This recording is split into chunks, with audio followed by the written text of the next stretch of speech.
Terima kasih pemirsa, Anda kembali menyaksikan Kominfo Newsroom. Pemirsa, Indonesia sebagai negara kepulauan memiliki tantangan khusus dalam membangun kebutuhan infrastruktur di berbagai daerah.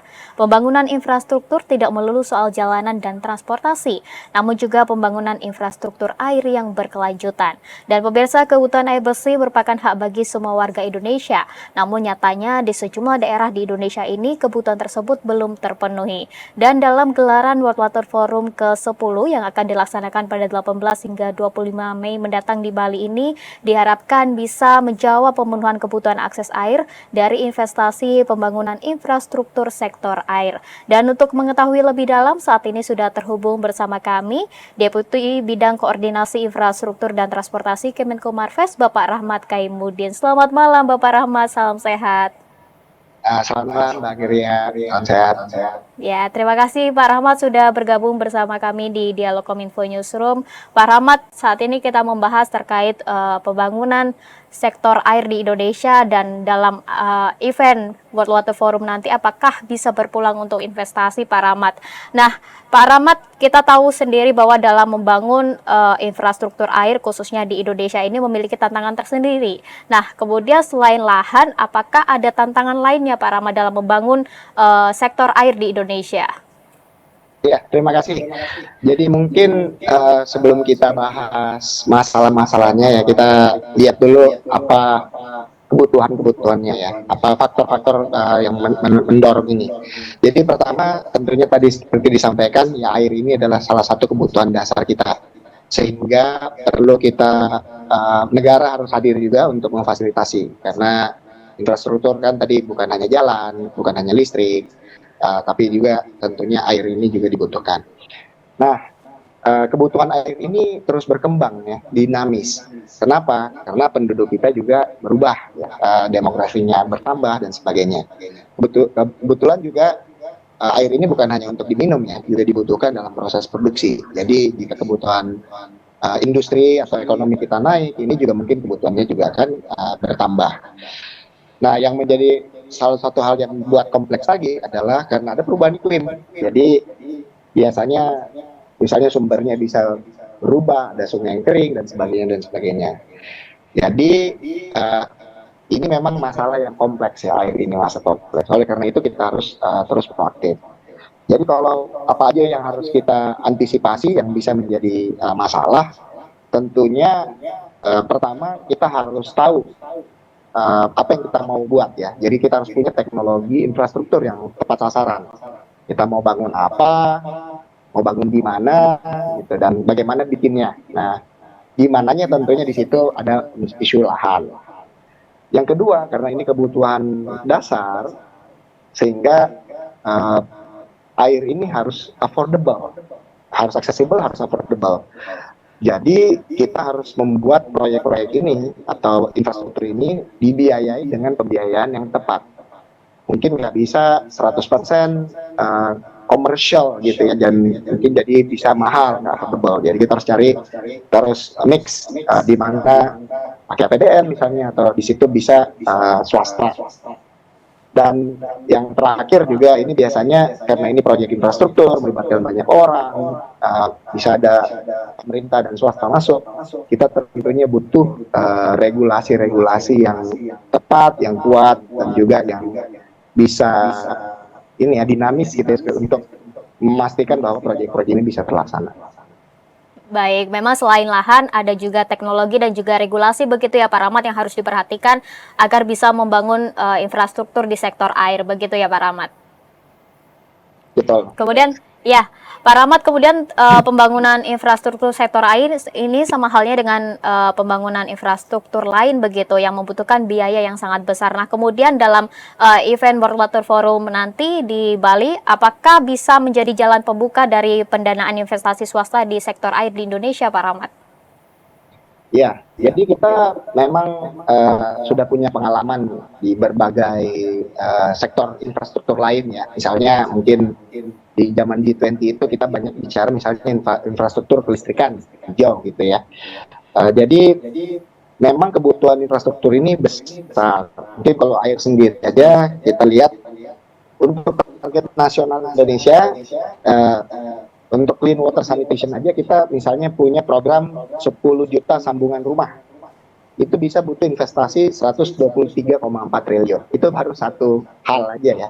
Nah, kita juga lihat misalnya APBN berapa, APBD berapa, terus KPBU atau kerjasama dengan swasta seperti apa. Ini jumlahnya memang sangat luar biasa besar. Tetapi ya pada prinsipnya sebenarnya untuk mencari investasi, apalagi dari sektor swasta ya atau market, pada umumnya dananya itu ada ya, adanya ada. Memang harus kita coba memastikan bahwa dana tersebut mengalir ke proyek-proyek yang kita buat. Jadi masuknya ke Indonesia bukan ke tempat-tempat lain. Dan biasanya yang mereka butuhkan atau investor butuhkan itu, pertama dia pengen tahu ada proyek nggak di Indonesia gitu kan, ada kesempatan nggak. Itu yang perlu kita beritahukan kepada mereka bahwa ini Indonesia itu butuh investasi sebesar ini ada peluang, sehingga mereka investor-investor itu juga akan menempatkan resource atau sumber daya untuk melihat gitu kan. Kemudian investor itu akan butuh semacam kepastian regulasi atau iklim regulasi yang sehat gitu, yang bisa menjamin investasi mereka dalam hal kepastian hukum dan tentunya apakah nanti ada kontraknya, mereka bisa dapat berapa, karena dia juga tentunya perlu menghitung dana yang mereka berikan itu bisa mendapatkan return yang sesuai dengan risiko yang mereka ambil. Nah, kebetulan kalau untuk sektor infrastruktur atau air ini juga karena berhubungan dengan SDGs, ya ini banyak yang mau lah biasanya, karena ya ini kebutuhan dasar manusia, sehingga banyak juga development agencies ya, seperti World Bank, ADB dan sebagainya biasanya juga ikut tertarik, dan pendanaannya biasanya dapat lebih, harganya lebih bersahabat ya dibanding dari langsung dari market. Jadi ya forum-forum seperti ini adalah platform kita, apalagi kebetulan Indonesia adalah tuan rumah, itu untuk menjelaskan bahwa Indonesia sebenarnya punya peluang ini, dan juga kita juga punya pemerintah yang berniat atau berkomitmen untuk menciptakan iklim investasi yang bersahabat terhadap sektor ini. Baik, ya Pak Rahmat, seperti kita ketahui bahwa di Indonesia ini masih banyak daerah-daerah begitu yang rawan kekeringan, kemudian rawan banjir, dan juga masih susahnya air bersih. Nah, kemudian ekosistem pengelolaan air berkelanjutan seperti apa yang harus dimiliki oleh daerah-daerah yang rawan bencana seperti itu, Pak Rahmat? Iya, jadi memang untuk membuat infrastruktur ini berarti kita harus terintegrasi ya melihatnya. Pertama mungkin kita perlu lihat sumber airnya sendiri ada di mana gitu kan, apa yang bisa kita lakukan. Terus kita harus jaga lingkungannya, jangan sampai sumber air ini misalnya karena polusi, kontaminasi dan sebagainya. Kemudian bagaimana air ini bisa kita jaga gitu ya, misalnya kalau ada, apakah kita bentuk bendungan, kita bentuk saluran air, kita bentuk resapan gitu, supaya airnya bisa terjaga, karena ya memang air ini dinamis ya, ada apa ya, water cycle gitu ya, dia kadang-kadang kering, dia naik ke ke atmosfer, kemudian turun jadi hujan, jadi harus dipastikan dia either meresap atau dibendung atau bagaimana, ini juga perlu jaga. Kemudian tentunya kalau misalnya sudah ada infrastruktur tersebut, kita harus pastikan dia bisa disalurkan kepada yang membutuhkan. Jadi misalnya tadi ada saluran air bersih ke rumah-rumah, irigasi ke pertanian atau ke industri dan sebagainya. Ini juga perlu kita pastikan. Nah, bagaimana juga dengan yang rawan bencana? Berarti kita juga perlu ada warning systems. Misalnya ini di badan misalnya BMKG kita atau lembaga lain, misalnya ini kebetulan ada peluang bencana banjir atau misalnya ini polusi dan sebagainya, kita perlu mengantisipasi, dan oleh karena itu kita perlu ini warning system yang efektif. Baik, memperhatikan sumber air dan juga warning system begitu ya Pak yang harus diperhatikan oleh daerah-daerah yang memang rawan bencana kekeringan ataupun banjir dan juga susah air bersih. Baik Pak Rahmat, tadi kita sudah menyinggung terkait peluang investasi begitu di World Water Forum. Nah, apakah dalam event internasional nanti di pertukaran inovasi dan teknologi itu apakah juga diperlukan untuk mendukung pembangunan infrastruktur air di Indonesia? Iya. Jadi memang apa ya, karena ini masalah air ini adalah masalah yang sangat-sangat fundamental, dan tentunya setiap negara itu mencoba dengan berbagai teknologi yang mereka punya itu mencoba menyelesaikan masalah ini. Nah, kita sebagai Indonesia juga tentunya punya pengalaman dan punya masalah, dan mungkin juga punya teknologi ya. Jadi forum-forum seperti ini tentunya sangat baik untuk kita saling bertukar pikiran ya, saling compare notes gitu. Misalnya, oke, di Indonesia kita sukses nih menyelesaikan masalah tertentu. Mungkin ini relevan buat negara lain. Kita ada teknologi untuk menyelesaikan masalah ini, relevan buat negara lain. Sama juga dengan negara-negara lain juga mungkin punya pengalaman atau teknologi yang mungkin akan kita butuhkan di Indonesia.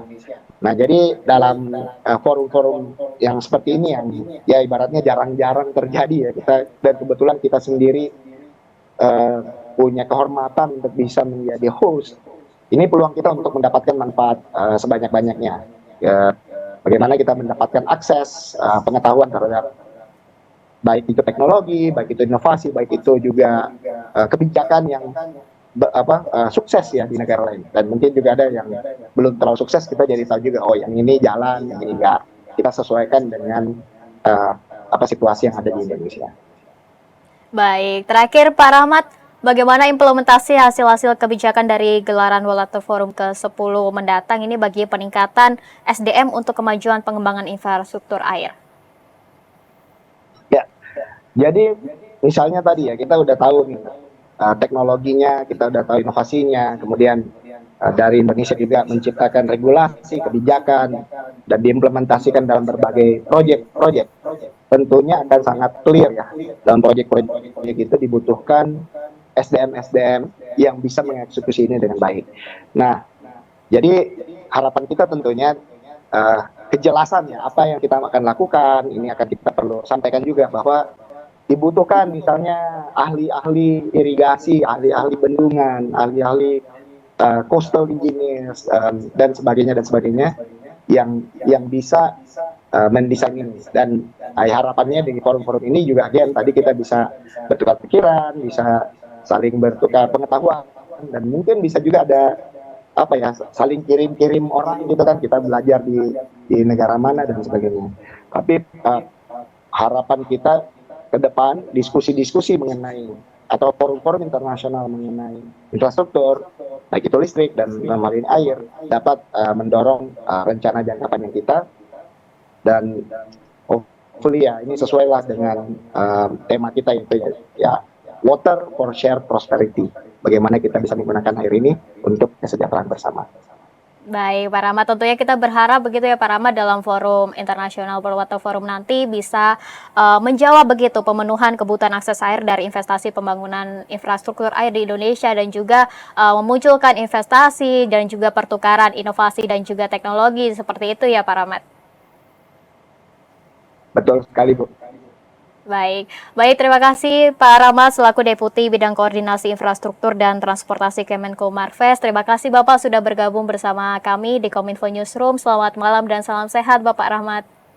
Selamat malam, terima kasih.